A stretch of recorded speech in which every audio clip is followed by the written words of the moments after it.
Well, hello, my lovely listeners. The Red Eye has been going for over 2 years now. We've had over 120 episodes, which still blows my mind that Kaylie Kay can write that many stories. But they're all based on true events, and they keep coming, donated by you, our lovely listeners. So thank you for that. But there were a few episodes that aired in our very early days that people might have missed. We were new podcasters and we didn't know what we were doing. We might have mistitled some of the episodes, so they were a bit confusing. And I think some of our listeners might have missed one of the funniest stories I have ever heard that happened to a crew member down route in Narita. That episode was called Hit by a Truck, which makes no sense because unless you are cabin crew and went to a certain karaoke bar in Narita, Japan, that title means nothing to you. So we have renamed it. We have remastered it. I have done brand new sound design because I've learned a lot in the last 2 years, including recording myself do a royalty-free, very bad karaoke track. And we've re-released this episode today, and it's now named The Porta Potty Prank. Because who doesn't love a good toilet story? Enjoy. Today, I'm excited to take you on a journey to a whole new destination for the Red Eye. Plus, this might be the funniest story that I've ever heard, and I cannot believe that it's true. But it is. So if you were crew in the late 90s, you may have guessed where we're going from the title. But for the rest of you, let me give you a brief introduction to Narita. Narita is in Japan, a city some 70 kilometers from Tokyo. The vast majority of people that come here will visit only for its airport, either heading off into Tokyo or connecting somewhere else with the national airline which is based there. If you were to stop over, though, you will find it is basically just awash with airline crews from all over the world, flying into town aboard the scores of passenger and cargo jets that arrive there daily. Crew who are mostly on a completely different time zone and who will gravitate to the late-night bars that cater for them and drink the rocket-fueled drinks. For those of us who flew there in the late 90s and early noughties, it was a place synonymous with karaoke bars and skull-crushing hangovers. It's a place like no other, and the subject of many a hysterical trip down memory lane. Unless you are today's donor, that is. I think she still struggles to laugh about what happened to her.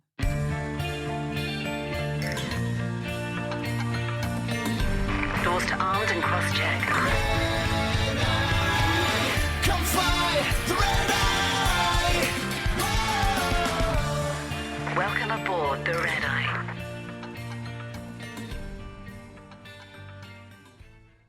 The Tokyo Hotel Narita, 1999. The clinical hotel room made Julie shudder as the door closed behind her. Perhaps it was because the last time she was here, she'd had the worst hangover of her entire life and spent a whole day crying in bed, feeling like she was a patient in a private hospital room, just without the flowers or visitors. She walked over to the window and looked out over the uninspiring scenery. Morning had not long broken over the smattering of hotels and green areas, and not much was moving yet on the streets below. She put the cigarette that was already in her hand to her lips and lit it up, drawing the warm smoke into her lungs and feeling the nicotine start to relax her. It had been a long flight over from London. She deserved this, she told herself, as she pushed the window open a crack and blew the smoke out of it. It wasn't forbidden to smoke in your room here, but, even so, she preferred not to smell like an ashtray before she'd even gone out. When she was finished, and there was nothing more left than the warm, white butt, she stubbed it out in the ashtray on the bedside table and looked around at what would be her home for the next 48 hours. A cold room, a small single bed with sheets and a thin blanket, an open wardrobe in which the cotton kimono with clouds printed on it was hanging above the plastic slippers, and the desk on which stood the TV and video player. It was functional, but that was all. This trip, Julie was determined that she would not suffer like she'd done the last time. No, she would never let herself get in that state again. Not that it had all been down to the alcohol. She'd been quite sure that the teriyaki burger from the vending machine in the crew room, the one that had still been a bit frozen in the middle, had played some role in her gastrointestinal issues. So this trip, while she may have agreed to go out for a couple, or maybe a couple of couples of drinks this evening, she was determined to get the early bus home, and no amount of bad influence or cajoling was going to stop her. She would not be drinking lemon highs, and she would certainly not be eating from the vending machine. Julie Margot, with her home dining in her Delsey suitcase, or Delsey dining as it was called by the crew, would be waking up in her hotel-cum-hospital bed fresh as a daisy tomorrow morning, ready to hit the gym and go into town to see the temples. And on the second night, she'd be signing out some videotapes in the crew room to watch and be ready for checkout, bright-eyed and bushy-tailed the next morning. Her flight home would definitely not involve her throwing up into a passenger's sick bag whilst giving out dinner, or having to take a bottle of oxygen to crew rest, like it had last time. And she may, just possibly, even be able to remember some of it. Full of resolve, she ignored the annoying doubt in the back of her mind, the voice that told her she was too easily led astray, as she took herself to the bathroom.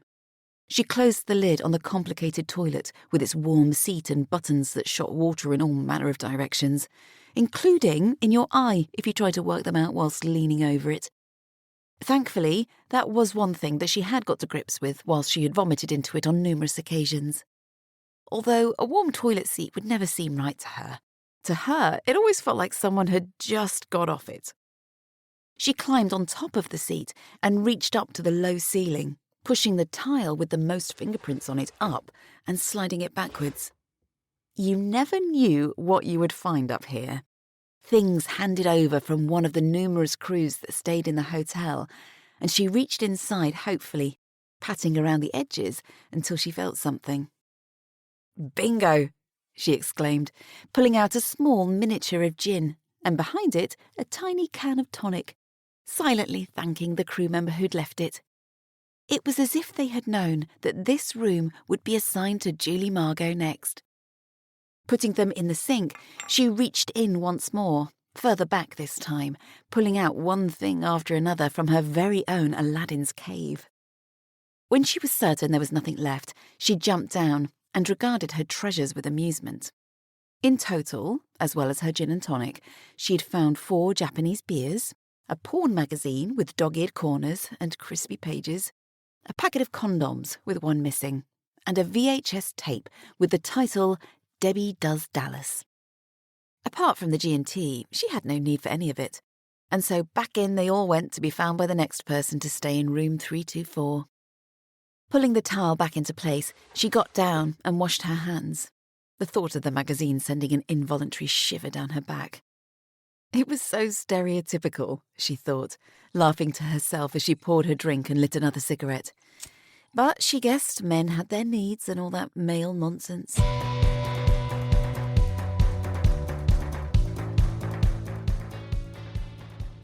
That evening, the crew took the hotel bus into Narita town. A quick bite to eat, and they headed to Flyers Bar, where airline paraphernalia covered every inch of the walls, except that was for the wall that was full of boob photos. So far, Julie had not been persuaded to have hers taken, despite the offer by the owner of free drinks for life. "Here," said her captain, handing her a local beer from the round he'd just bought for everyone. "Oh, thanks," she said, taking it from him.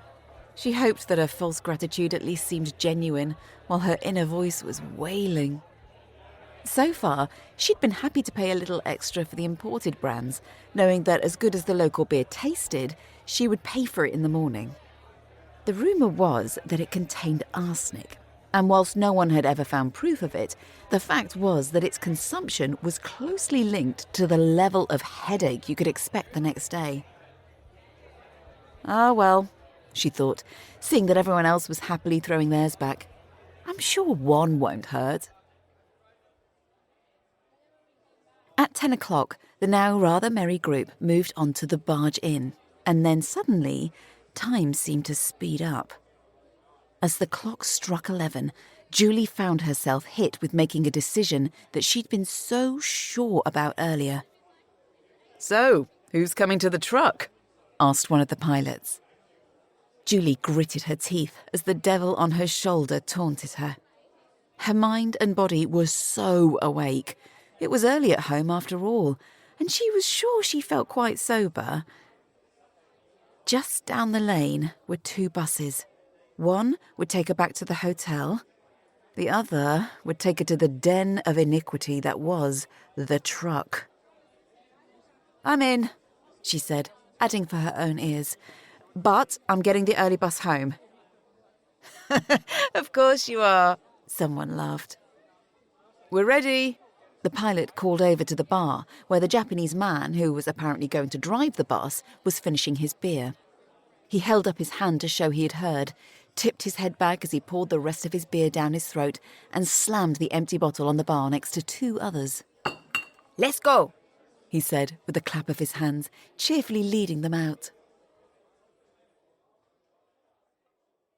In less than an hour, Julie had said goodbye to all of her resolve. The truck, so named because the whole of the bar sat inside of a shipping container, was packed as usual with crew from all over the world. Each stood in their groups, taking turns to represent their airlines on the karaoke stage. Without any announcements, and with what seemed to be a random selection of hits played back to back, it was a free-for-all. By now, Julie had accepted that tomorrow would be a bad day, and as such had decided, with questionable reasoning, that she may as well make the most of the night. So, here she was, stood with her crew, a lemon high in her hand, singing along to the German girls on the karaoke as they sang spectacularly off-key to Belinda Carlisle. She had no doubt that at some point in the not-too-distant future, her alter ego, the one who came out when she was drunk enough to not care what anyone thought, would be persuaded to get up there too and show them how it was done. "Jesus," said the captain as he appeared in the midst of them with a look of horror on his face. At first, Julie thought he was talking about the singing, but then he ducked down, hiding from someone or something behind them. "Save me," he cried theatrically. Julie looked down at the crouching coward beneath her and laughed. "What happened?" she asked. He stood up, glancing over their shoulders before quickly turning around. "Those 2 old American crew want a piece of me." They all turned around to see who he was talking about, spotting the 2 ladies he was referring to at the back of the room, deep in what looked like a heated conversation. They were glamorous enough, Julie thought, but easily in their late 50s. And the captain was young in captain's terms, perhaps early 40s, maybe even late 30s. It was hard to tell. Whatever the number, he was far younger than they were. "The blonde one just asked if she could come back to my room, and the other one called her a backstabbing bitch. So I made my excuses and legged it," he said, raising one eyebrow and sipping his drink. "I'm not being mean, but she looks like a double of my mum," he shuddered. They all watched in amusement as another prey walked past them and was drawn in. "I think you're safe, mate. That guy they're talking to now is cargo," said the first officer. "I was chatting to him earlier and he's been in and out of here for 2 weeks. 2 weeks in Narita is enough to send anyone's moral compass off course," he laughed. And he seemed to be right. The man in the rugby shirt seemed to be lapping up their attention. Standing on the edge of the group, Julie was suddenly aware of someone stood so close to her that she could feel their breath on her neck and smell the alcohol on it. She turned to see a man in a pink shirt with pockmarked skin and a swollen red nose leering down at her. She stepped back, smiling awkwardly back up at him. "Can I help you?" "You are the most beautiful girl in here," he slurred. "Can I please buy you a drink?" "Oh, for goodness sake, do one, mate," said the captain, who appeared beside her, putting a protective arm around her and pulling her back into their group. "That guy gives us pilots a bad name. He's been pestering every girl in here," he said, loud enough for him to hear. It seemed to wash over him, though, and he merely turned his unwanted attentions to the unsuspecting girl behind him. "Shall we get him?" the first officer asked with a wink. The captain grinned. "I reckon we should," he said with a chuckle. Julie had no idea what they meant and never had a chance to ask as she was hauled away to the stage for karaoke. Nor did she know that their plan would be very misjudged and that it would end up being her who got.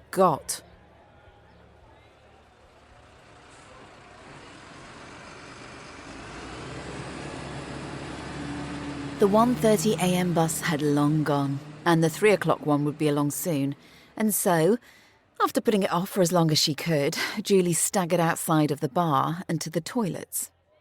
A row of stalls lined up underneath a corrugated roof, but their doors were only chest high, and only therefore suitable for the most shameless females.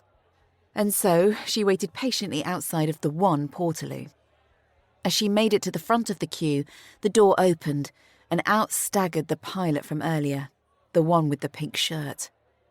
His eyes were straight on her, and she rushed past him before she had a chance to say anything, pulling the door shut and locking it. She groaned when she saw there was no toilet roll, but she really needed to go, and so she pulled her skirt up, pants down, and hovered above the seat. The lemon highs had taken effect now, and her head was spinning. As the walls started to move, she gave up trying to hover and just sat down, putting her arms out either side of her, pressing against the walls to steady herself. It didn't seem to help, though, and the small cubicle went from spinning to rocking back and forth. Then the back and forth got further each way, and just as she realised what was happening, the Portaloo, in which she was now trapped, tipped over backwards. Thrown against the wall, she felt it slipping down the hill behind where it had been stood, and as she landed in a distorted heap in the ceiling, she threw her hands over her face, gagging as the contents of the toilet emptied all over her bare limbs. When it stopped moving, and when the liquid stopped pouring, Julie lay frozen as she contemplated what had just happened.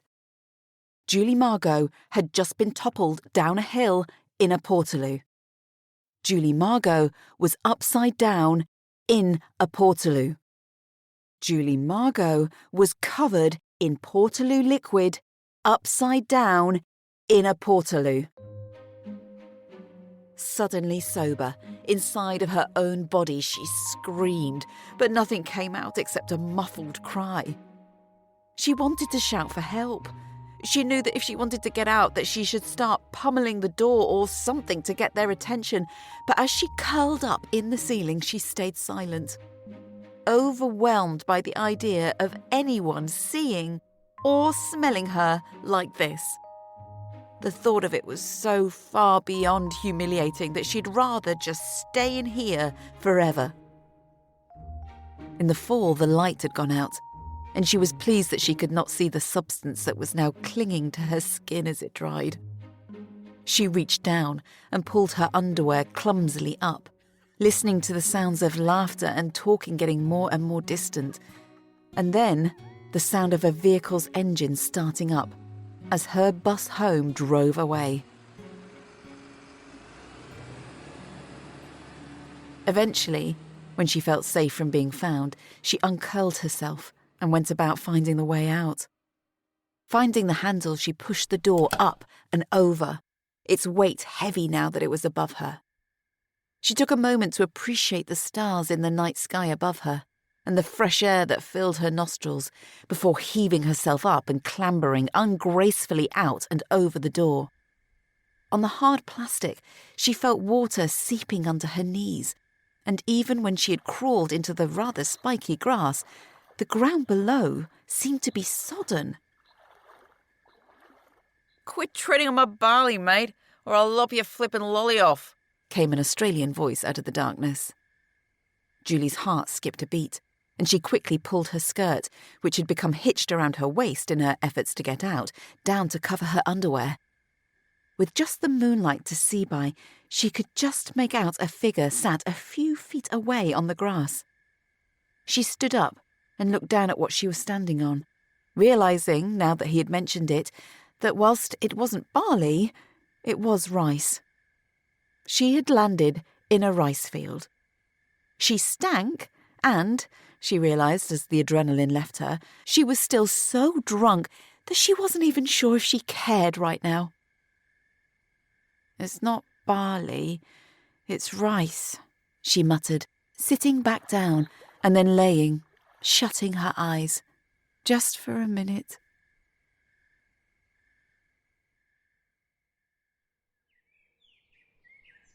When dawn broke the next morning, the melody of the birds were at first just a part of her dream. The sun was warm already, and she was smiling, somewhere happy that she didn't really know. It was the Australian voice that interrupted her, the finger prodding her arm that broke her out of that place where she was normal and not soaking wet with a sinking feeling in her stomach that was as deep as the ocean. Reluctantly, she opened one eye, a stabbing pain immediately searing across her head, making her shut it again. "Are you okay, love?" She mumbled, clutching her head in both hands as she sat slowly up. She opened both eyes now, focusing on the face of the middle-aged man in front of her. He was a pilot. She could just tell. "What happened?" she asked, not wanting to look behind her. "I tried to stop him," he said with a slow shake of his head, "but I think they thought you were that dick with the pink shirt." "Oh." Julie frowned as she thought back to the night before, looking up at the innocent container that looked so different in the cold light of day. She could remember the pilot he was speaking of. He'd been annoying everyone. So that was why they'd done it. They had thought it was him that they were toppling over in the Portaloo, and she was betting that it was her pilots who'd done it too. But it hadn't been him that was in there. It had been her. She cried inwardly, looking down at the bluey-green liquid that had dried on her legs and arms.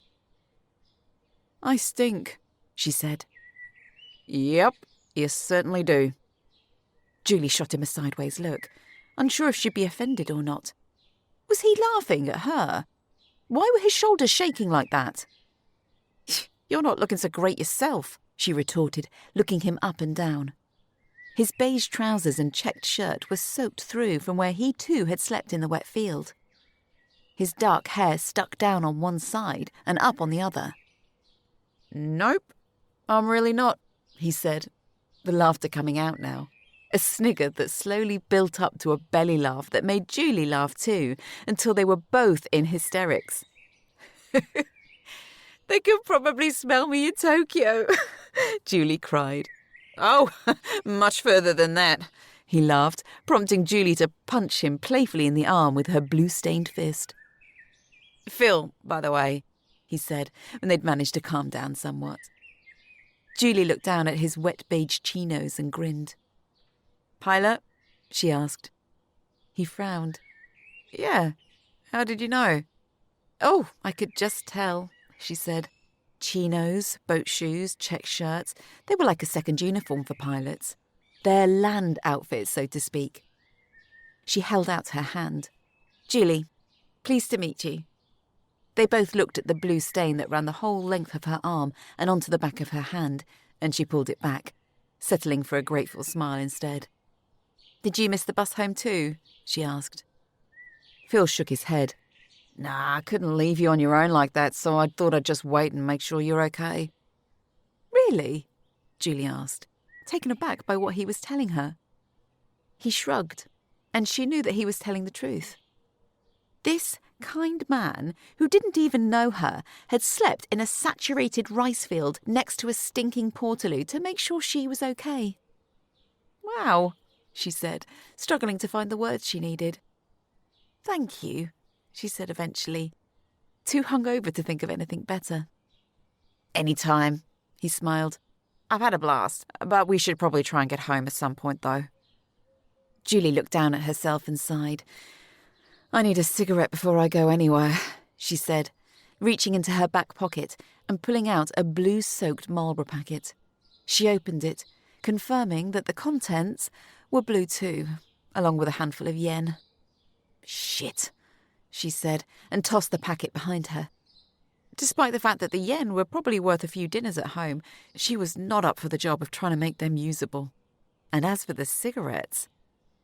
Mine are wet, but they might be salvageable, said Phil, who was holding his own damp packet. Julie reached out and took them from him. Wet is fine, she said, pulling one out and inspecting it. Blue is not. Here, you hold, I'll dry. She flicked her lighter a few times to ignite the damp flint and gently dried 2 cigarettes, one for each of them, with the flame. Their cigarettes finished, Phil pushed himself up from the ground. I reckon they'll take us back, he said, tipping his head in the direction of the hotel across the car park opposite them. At some point in their conversation, they discovered he was staying at the same hotel as Julie. He offered a hand down to her. She took it and let herself be pulled up. In the back of the minibus, they were silent as the kind driver drove them back to the Tokyo. She was sure when he caught his reflection in the rearview mirror that his eyes were watering from the smell. But she had opened the window, and there was little else that she could do.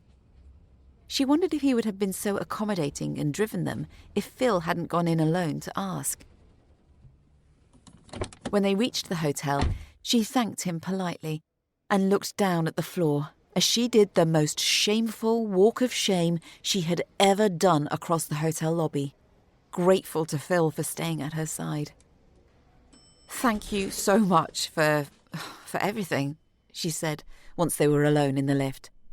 I would give you a hug, but... You're good? He laughed, stepping back. See you in town tonight?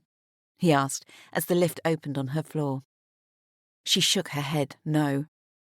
There were some things that could be forgotten fairly quickly, like vomiting or extreme hangovers, but it was going to be a while before she could face the truck again, or before she could even use a Porta for that matter. I am going to have the longest shower, and then I shall be staying in and having a quiet night, she said as she stepped out. And this time there was no doubting voice in the back of her head questioning if she might be persuaded. This time, she thought as she darted to her room before anyone saw her, she would definitely not be going out. And there was absolutely no doubt about it. The Red Eye podcast is written by Kaylie Kay, narrated and produced by me, Ali Murphy. These stories are based on true events, but certain details, characters, and timelines have been altered to protect the innocent. Visit our website, theredeyepod.com, to subscribe to our newsletter and to find out details on how you can contribute your story for us to turn into an episode. If you enjoyed listening to our stories, please like, subscribe, and review. Thank you.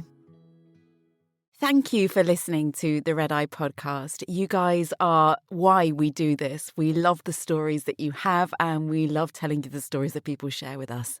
To help us reach more people and get the podcast really out there, we would really appreciate it if you left a review. It just helps our podcast be a little bit more visible. Thank you.